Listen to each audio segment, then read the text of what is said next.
He used to tell himself it was just a phase. The late nights that stretched too far. The workouts skipped because work ran long. The meals eaten standing up, scrolling, promising tomorrow would be different. Tomorrow arrived anyway, unchanged. You may recognize this pattern. Have you noticed how habits don't collapse all at once, but quietly, through small permissions you give yourself each day? No crisis, no explosion, just a slow narrowing of life. This is usually where loud motivation videos begin shouting. Countdowns, punishments, ultimatums. They tell you to force yourself into a new shape. This story moves in the opposite direction. It introduces a simple Japanese system designed for ordinary people with real jobs, families, and limited energy.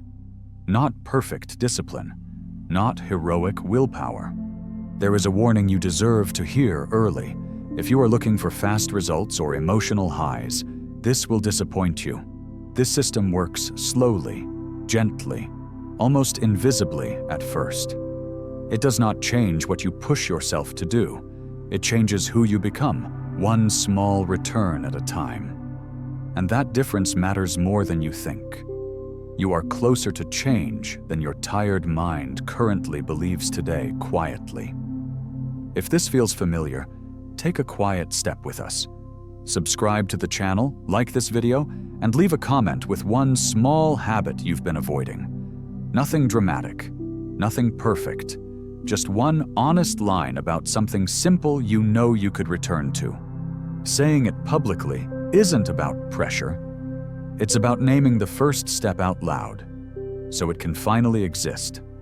Kenji is 36 years old, and nothing about his life looks broken from the outside. He works an office job that pays the bills. He wakes before sunrise, rides the same train, sits at the same desk, and comes home when the sky is already dim. If you passed him on the street, you would not think, this man is falling apart. You might think this man is tired. And that would be true. At home, his daughter waits for him most evenings. She is young enough to still believe stories matter. She tells him about school, about a drawing, about something small that felt big to her. Kenji listens, but only halfway. His body is there. His mind is still answering emails, still replaying meetings, still calculating tomorrow. You may recognize this feeling. Being present enough to nod, but not enough to arrive. This didn't happen suddenly, or there was no single decision where Kenji chose to become distant. It happened through small permissions. One skipped walk because it was raining. One late meal because work ran long. One promise to exercise tomorrow instead of tonight. Each choice felt harmless, reasonable, even responsible. But together they began to shrink the edges of his life. In Japan, there is an old understanding that neglect compounds quietly, not through dramatic failure, but through absence. When something is not tended, it does not scream, it simply fades. Kenji's energy faded first, then his patience, then his sense of pride in small things. He didn't notice the change because nothing collapsed, it just thinned. One evening, everything that had been thinning finally showed itself. Kenji stayed late at work, distracted, but rushing to finish something that suddenly felt urgent. His phone buzzed, unnoticed, at the bottom of his bag. When he finally looked at it, his stomach dropped. He had forgotten to pick up his daughter from school. By the time he arrived, she was sitting alone with a teacher. She didn't cry. That was what hurt the most. She looked at him quietly, holding her backpack, trying to understand. "I waited," she said. Nothing else.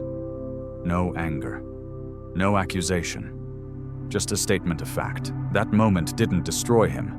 It humiliated him in a quieter way. The kind that stays with you. On the ride home, Kenji kept replaying her face. Not dramatic, just disappointed. You may know this feeling. When someone you love sees you clearly, and you don't like what they see. That night, Kenji lay awake, staring at the ceiling. But he told himself he would fix everything. He would wake up earlier, eat better, be more present. He made a list in his head, full of big changes. And yet, beneath those promises, there was a heavier question forming. Not what should I do, but how did I get here without noticing? This was not rock bottom. He still had his job, his family, his health mostly. But something important had eroded. The effort he once gave to himself had disappeared quietly. No one took it from him. He had handed it away, one small permission at a time. As the room stayed dark and silent, Kenji realized something uncomfortable. If nothing dramatic had broken his life, nothing dramatic would fix it either. And that thought lingered with him into the morning, unresolved, waiting to be answered. The next morning arrived without ceremony. Kenji woke up tired, but just like before. His body felt heavy. His mind was already listing everything he had failed to do yesterday. You may expect that after a moment like forgetting his daughter, something inside him would flip. That guilt would sharpen him into action. That it would finally be enough. It wasn't. He moved through the day on autopilot. Coffee, train, desk. The same small irritations, the same tightness in his chest. Guilt sat quietly in the background, not motivating him, just draining him. By the afternoon, it had turned into something else. A dull sense of resignation. The kind that whispers, maybe this is just how things are now. A week later, Kenji went to a routine medical checkup. Nothing dramatic had pushed him there. It was scheduled months ago. He almost canceled, telling himself he was too busy, but something made him go anyway. But the doctor was older, calm, the kind of person who didn't rush his words. He listened more than he spoke. After checking the results, the doctor didn't lecture him. He didn't warn him. He didn't scare him with worst-case scenarios. He looked at Kenji and said gently, "You are not broken. You are exhausted." Kenji didn't know why that sentence stayed with him. Maybe because no one had said it before. The doctor asked about his days, his sleep, his habits. Kenji answered honestly, expecting criticism. Instead, the doctor nodded slowly, as if he had heard this story many times. "There is a Japanese principle," the doctor said, "called Kaizen. It means small improvement, not heroic change, not punishment, just a little better than yesterday." Kenji almost laughed. A little better? He wanted instructions, a plan, or something serious enough to match how bad he felt. This sounded too simple, almost insulting. The doctor seemed to notice the reaction. "In the West," he continued, "we often believe change comes from intensity, but research shows willpower collapses under pressure. Systems endure when motivation fades." He mentioned studies often discussed at Stanford about habit loops and how the brain protects familiar patterns, even unhealthy ones, to conserve energy. Kenji listened, skeptical, but curious. The doctor wasn't asking him to overhaul his life. He wasn't even asking him to feel motivated. "Change nothing big," he said. "Just show up in a way that feels almost too easy." Kenji left the clinic confused. Nothing about his life had changed. His problems were still waiting. His routines were still intact. Yet something subtle had shifted. For the first time, change didn't feel like a punishment for being weak. It felt like a system designed for someone tired. That evening, he watched his daughter do her homework at the kitchen table. He noticed how she erased gently instead of tearing the page when she made a mistake. She didn't punish herself. She just corrected and continued. He wondered when he had stopped doing that. The idea of Kaizen stayed with him. Small improvement. Not tomorrow, not someday, just one small return. He didn't know what that would look like yet. He only knew that forcing himself had failed him before. And for the first time, He considered that maybe effort wasn't missing. Maybe it had just been misdirected. Nothing changed that day, and strangely, that made room for something else.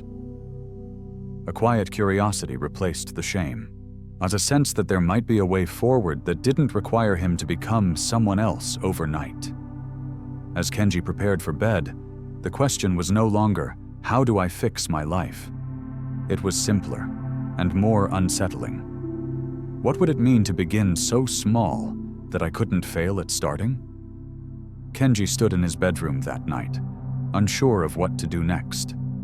The doctor's words echoed in his mind, but they didn't come with instructions. Change nothing big. Show up in a way that feels almost too easy.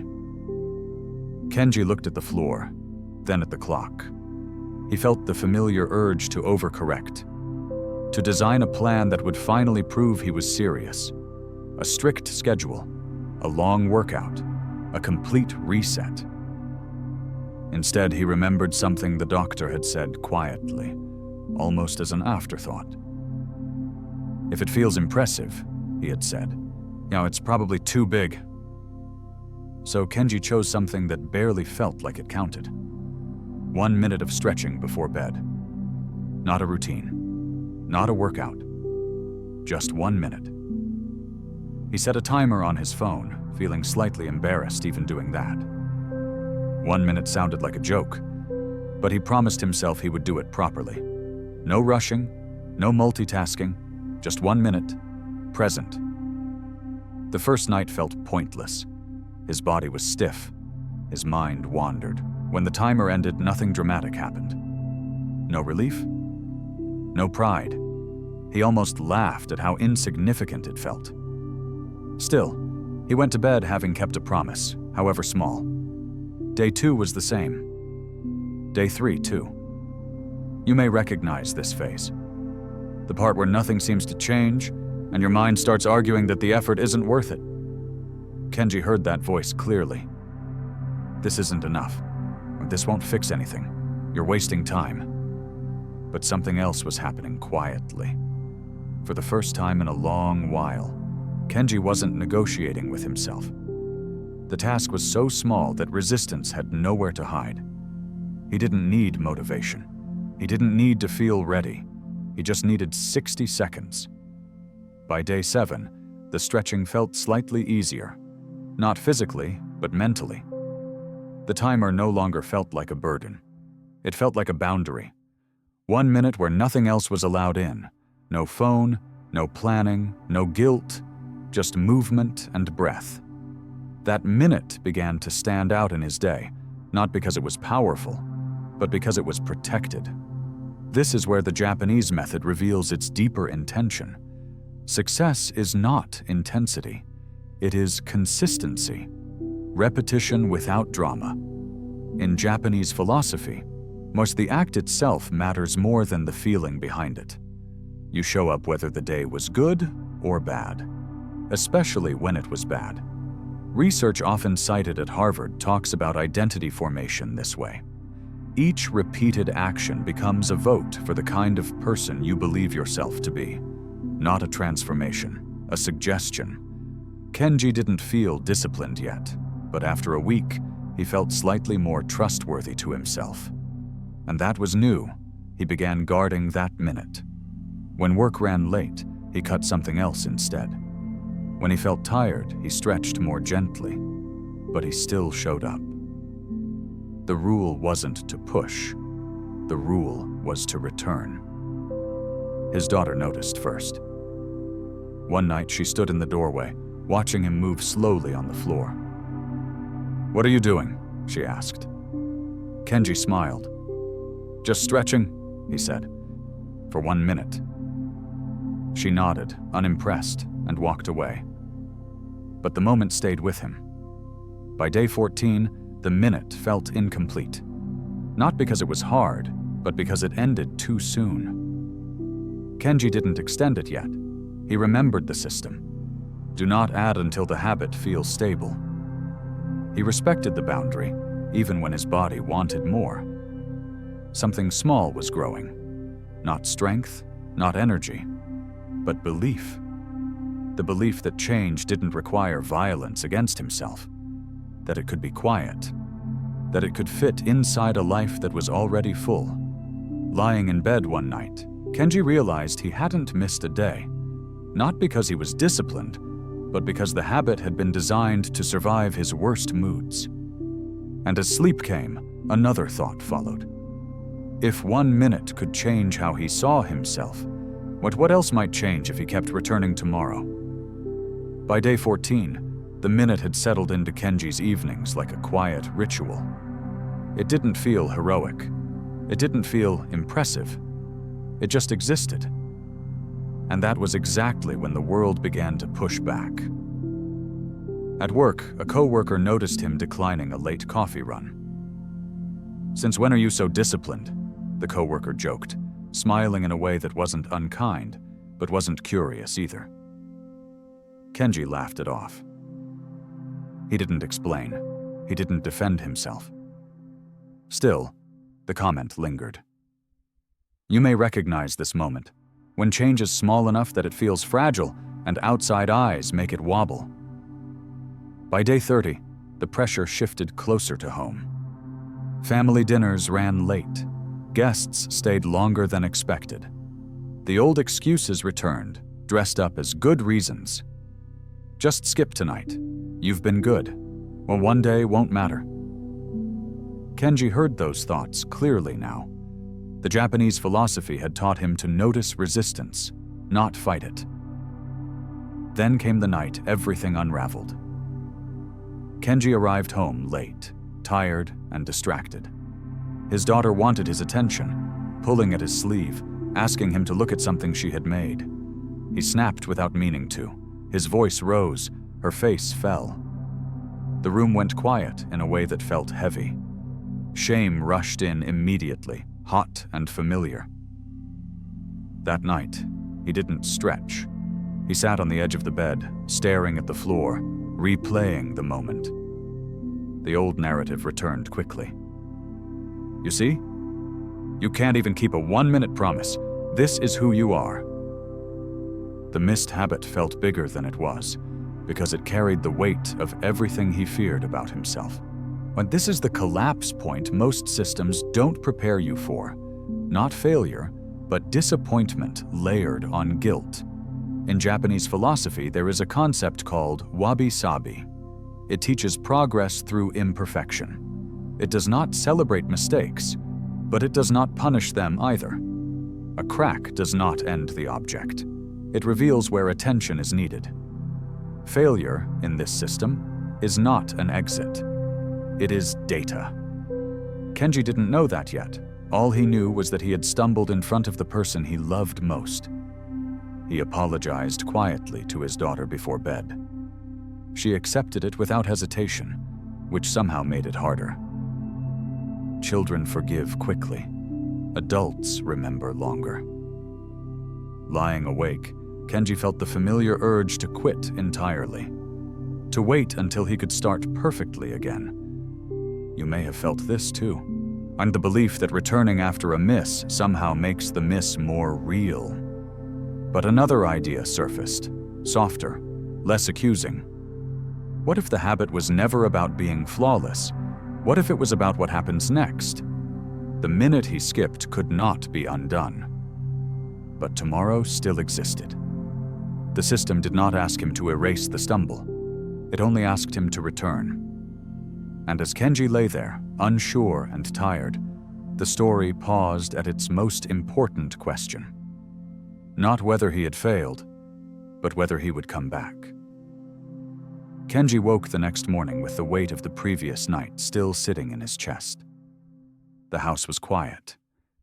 His daughter was asleep. The moment with her replayed again, softer now but still present. He did not feel motivated. He did not feel inspired. He felt ordinary, tired, and unsure. And that was exactly the state the system had been built for. All day, a familiar debate tried to begin in his mind. You missed a day. Maybe start again next week. Maybe redesign the habit. Maybe add rules so this doesn't happen again.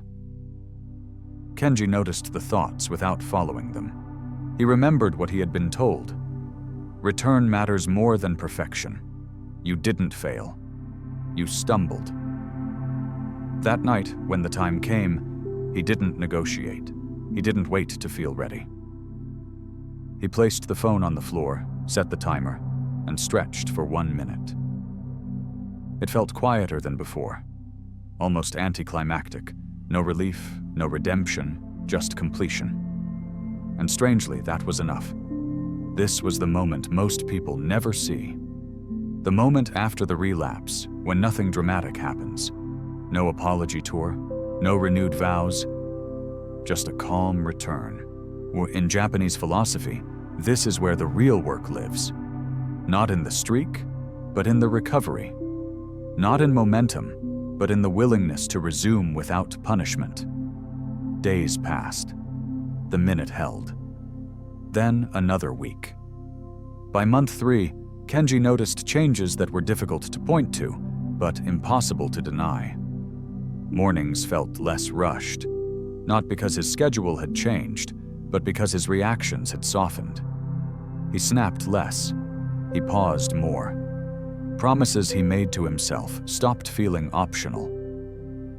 MIT research on neural pathways suggests that relapse followed by return strengthens habits more than uninterrupted repetition. The brain learns not just the action, but the recovery. Kenji didn't know the science in detail, but he felt the effect. Missing a day no longer threatened the habit. It simply reminded him to come back.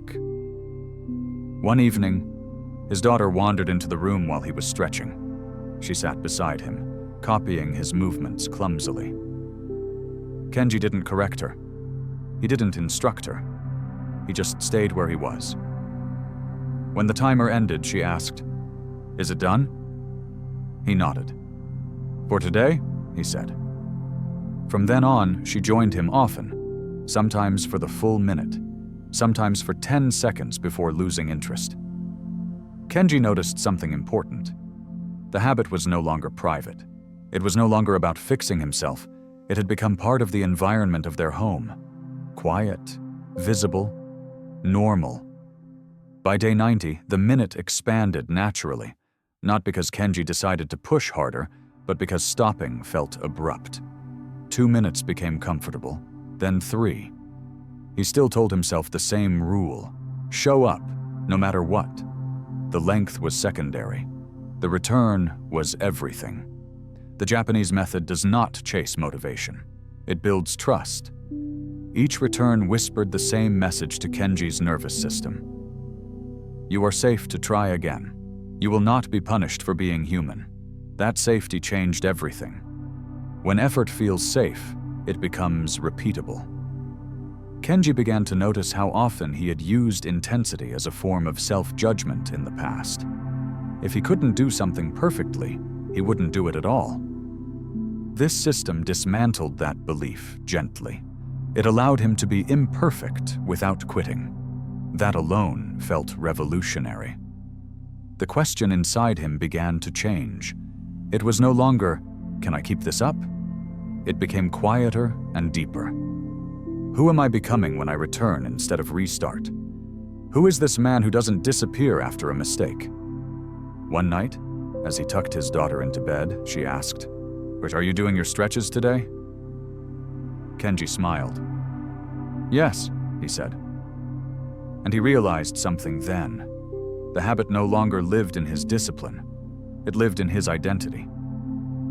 As the room went dark and the house settled, Kenji felt a calm he hadn't felt in years. Not excitement, not pride, just steadiness.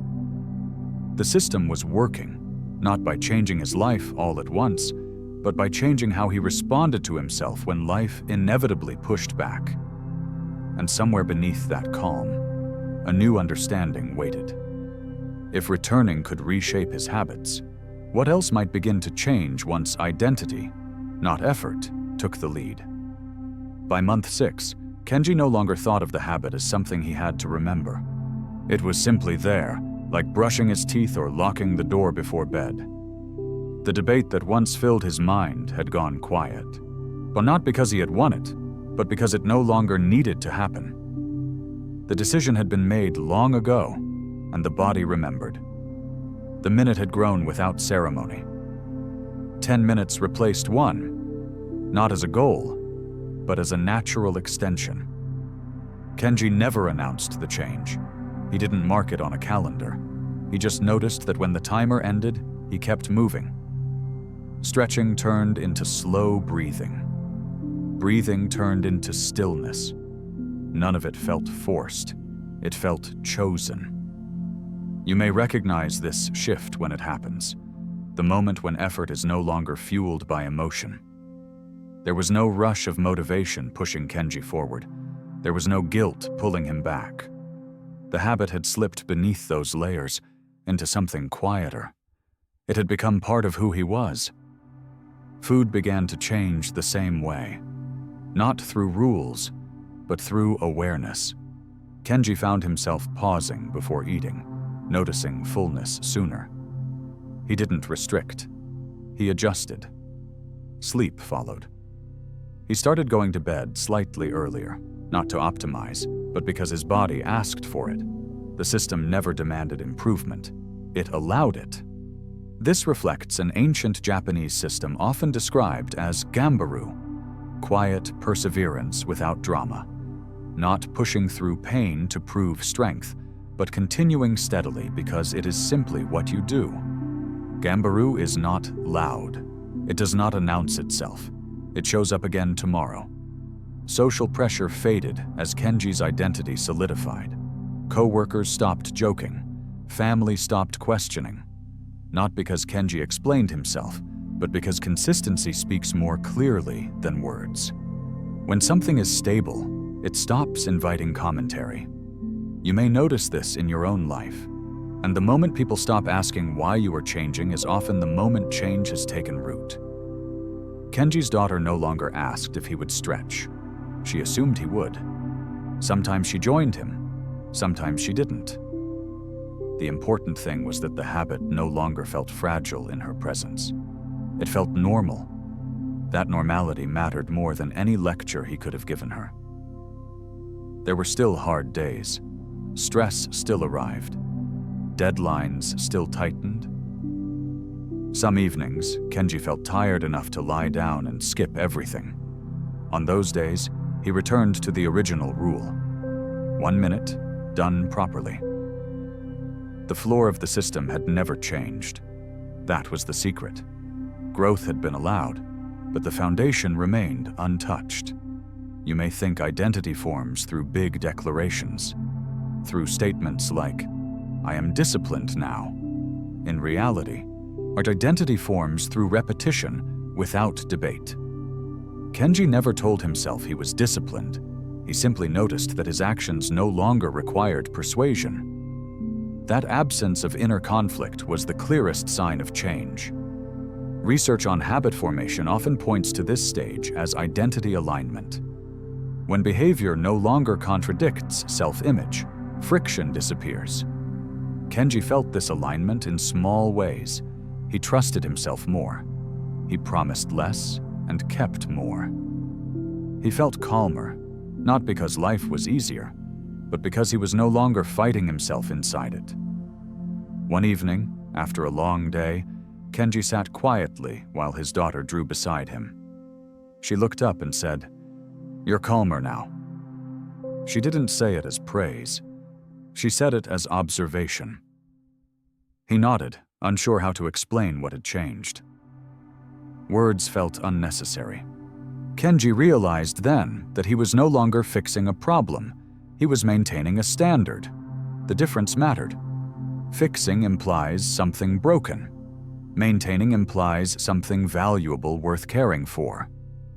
That shift changed how he treated himself on difficult days. With maintenance, not punishment. The Japanese philosophy had done what force never could. It had removed urgency. Without urgency, panic dissolved. Without panic, consistency became possible. Without consistency, identity would never have formed. Each layer depended on the one beneath it, quietly, patiently. Kenji no longer counted days. He no longer measured progress. He lived inside the system now. It held him on good days and bad ones alike. And as the months passed, something lasting had formed. Not a streak, not a challenge completed, but a person who returned without drama, again and again. As Kenji prepared for bed one evening, stretching calmly as always, a final thought surfaced, gentle and steady.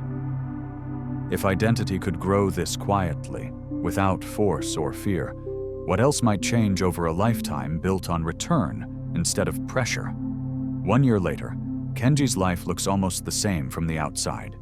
He wakes up early. He goes to the same job. He rides the same train. Stress still visits. Deadlines still tighten. Nothing dramatic has disappeared. And that is the victory. What has changed is harder to point to, but easier to feel. Mornings are calmer, not because time expanded, but because resistance shrank. Evenings move at a steadier pace. When something goes wrong, Kenji does not collapse inward the way he once did. He adjusts. He returns, and the system holds when emotions don't. His daughter has changed too, not because she was taught a lesson, but because she lived inside a different environment. She stretches sometimes, other times she doesn't, but she watches how mistakes are handled. She sees that missing a day does not lead to anger or quitting. She sees repair instead of punishment, and she absorbs that quietly. This is kintsugi in motion, the Japanese philosophy that treats cracks as part of the object's history, not something to hide. Kenji still stumbles. He still snaps occasionally, but he no longer pretends those moments define him. He repairs them, he apologizes, he returns. The cracks are visible, and they make the structure stronger. The legacy here is not motivation. It is not intensity. It is not discipline as force. It is a method passed down without speeches, 1 minute at a time, one calm return after another. Kenji does not tell his daughter what to become. He shows her how to come back to herself when life pulls her away. A year ago, Kenji thought change required becoming someone else, someone tougher, someone louder, someone less human. What he learned instead was quieter and more permanent. Change required becoming more himself, the version who returns, the version who does not disappear after mistakes. Nothing is loud now, and that is why it lasts. Subscribe to the channel and turn on the bell if you want more stories like this. Stories that change you quietly, not all at once. Then leave a comment with one small action you will take tomorrow. Something that takes less than 2 minutes. Something you can return to even on a bad day. Do not choose something impressive. Choose something repeatable. A stretch, a walk to the window, one deep breath before bed. Let it be gentle enough that you don't argue with yourself. You are not making a promise to be perfect. You are choosing a place to return. That is how systems are built. That is how identity forms. Tomorrow does not need your intensity. It needs your presence. Start there and let the rest arrive in its own time. This is enough to begin and enough to continue without force, fear, or urgency in your daily life.